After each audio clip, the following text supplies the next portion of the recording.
Le mystère des loups de la montagne. Il était une fois, dans une petite ville française, un jeune garçon nommé Lucas. Lucas était un aventurier dans l'âme. Il adorait les histoires de mystères et de découvertes. Un jour, il entendit parler d'un mystère étrange qui se déroulait dans les montagnes proches de sa ville. Des loups apparaissaient mystérieusement la nuit, et personne ne savait pourquoi. Lucas décida d'enquêter. Il se rendit à la bibliothèque de la ville pour en savoir plus sur les loups et les montagnes. Là, il trouva un vieux livre poussiéreux avec des dessins de loups majestueux. Le livre parlait d'une légende ancienne qui disait que les loups étaient les gardiens d'un trésor caché dans la montagne. Le matin suivant, Lucas se préparait pour son aventure. Il emporta un sac avec de la nourriture, une lampe de poche, une boussole et un carnet pour prendre des notes. Il enfila ses bottes de marche et mit son manteau chaud, car la montagne était très froide. Lucas arriva au pied de la montagne, où les arbres étaient grands et les feuilles brillaient sous les rayons du soleil. La montée était difficile, mais Lucas était déterminé. En montant, il rencontra plusieurs personnages intéressants, Monsieur Dupont, un vieux berger qui vivait dans une petite cabane, et Marie, une jeune fille qui venait souvent ramasser des bailles dans la forêt. Monsieur Dupont lui parla des loups qu'il avait vus autrefois. Il disait que les loups étaient majestueux et avaient des yeux brillants comme des étoiles.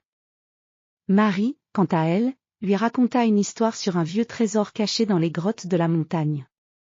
Selon la légende, ce trésor avait été caché par des pirates il y a longtemps.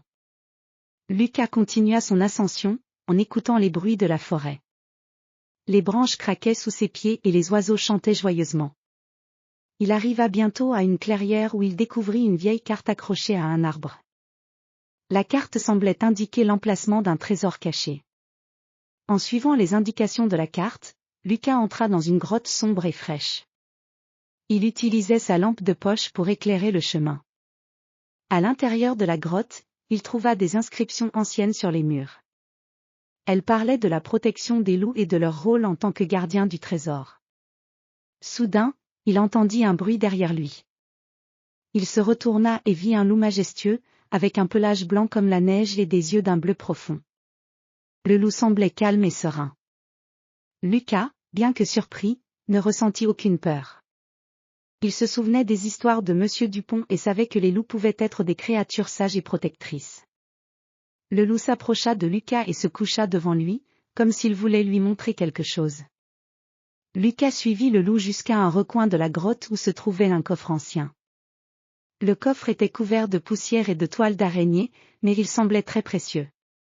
Lucas ouvrit le coffre avec précaution. À l'intérieur, il trouva des pièces d'or, des bijoux scintillants et une lettre ancienne.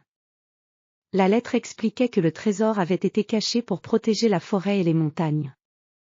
Les loups étaient les gardiens de ce trésor et veillaient sur les lieux pour s'assurer que personne ne l'utilise pour de mauvaises intentions.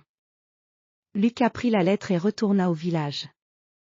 Il raconta son aventure à Monsieur Dupont, Marie et aux autres villageois. Tout le monde était émerveillé par l'histoire et reconnaissant envers les loups pour leur rôle protecteur. Le mystère des loups de la montagne était maintenant résolu. Lucas était heureux d'avoir découvert la vérité et d'avoir aidé à préserver la légende et le trésor. Depuis ce jour, les villageois respectèrent encore plus les loups et la montagne. Ils savaient que les loups n'étaient pas seulement des créatures sauvages, mais aussi des protecteurs mystérieux et bienveillants. Lucas continua ses aventures, toujours à la recherche de nouveaux mystères à résoudre. Mais il n'oubliera jamais le mystère des loups de la montagne et la leçon qu'il avait apprise sur la protection et la sagesse.